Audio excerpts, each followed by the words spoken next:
ഒരു അധ്യാപകൻ ഏറ്റവും കൂടുതൽ പഠിപ്പിക്കാൻ വേണ്ടി സമയമെടുക്കുന്ന ഒരു ഭാഗമാണ് ഞാനിപ്പോൾ ഇന്ന് പഠിപ്പിക്കാൻ പോകുന്ന ഈ സാധനം. ഇതിൻ്റെ സാധാരണ സിസ്റ്റത്തിൽ എന്താ പേര് എന്ന് അറിയോ? ഇതാ സിമ്പിൾ പ്രസന്റ് ടെൻസ്. കാണുന്നുണ്ടോ? Simple present tense.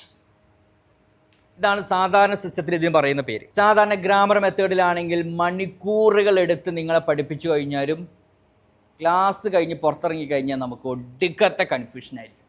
സാധാരണ സിസ്റ്റത്തിൽ ഇതെങ്ങനെ പഠിപ്പിക്കാമെന്ന് അറിയോ? ആദ്യം തന്നെ ഇതിനൊരു ഇതാ WH question plus auxiliary plus subject plus main verb എന്നൊക്കെ പറഞ്ഞിട്ട് ആദ്യം ഒരു ഫോർമുല ചെയ്തു. ഫോർമുല ചെയ്തിട്ട് നമുക്ക് നമ്മുടെ ടീച്ചേഴ്സ് WH ഏതാണെന്ന് കണ്ടെത്തണം, ഓക്സിലറി കണ്ടെത്തണം, മെയിൻ വെർബ് കണ്ടെത്തണം, സബ്ജക്റ്റ് കണ്ടെത്തണം, എന്നിട്ട് അതിലൂടെ സബ്സ്റ്റിറ്റ്യൂട്ട് ചെയ്യും. Now you have locked the application of do. ഇപ്പോൾ ഡു നിങ്ങൾക്ക് ക്ലിയർ ആയോ?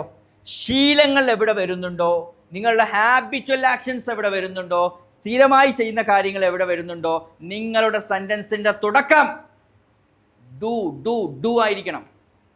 ഇപ്പം ഞാൻ നിങ്ങളോട് ചോദിക്കുകയാണ്, നിങ്ങൾ വണ്ടി ഓടിക്കാറുണ്ടോ? ഒരു ശീലമല്ലേ? എനിക്ക് എങ്ങനെ ചോദിക്കാം? എൻ്റെ സെൻറ്റൻസിൻ്റെ തുടക്കം എന്തായിരിക്കണം? ഡു യു ഡ്രൈവ്, അല്ലേ? Do you drive. നിങ്ങൾ ഇംഗ്ലീഷ് സംസാരിക്കാറുണ്ടോ? ശീലല്ലേ? Do you speak English. നമുക്ക് കുറച്ച് എക്സാമ്പിൾ എന്ത് ചെയ്യാം, മൗജ്യം ചെയ്യാതെ കേട്ടോ. ഇത് ക്ലിയർ അല്ലേ? ദുശ്ശീലം. യെസ്. നിങ്ങൾ എല്ലാ ദിവസവും ജിമ്മിൽ വർക്കൗട്ട് ചെയ്യാറുണ്ടോ? എങ്ങനെ ചോദിക്കുക ഒരാളോട്? നിങ്ങൾ എല്ലാ ദിവസവും ജിമ്മിൽ വർക്കൗട്ട് ചെയ്യാറുണ്ടോ? എങ്ങനെ ചോദിക്കും? സെൻറ്റൻസിൻ്റെ തുടക്കം എന്തായിരിക്കണം? ഒരാളുടെ ഹാബിറ്റ് അല്ലേ ചോദിക്കുന്നത്, ശീലല്ലേ ചോദിക്കുന്നത്.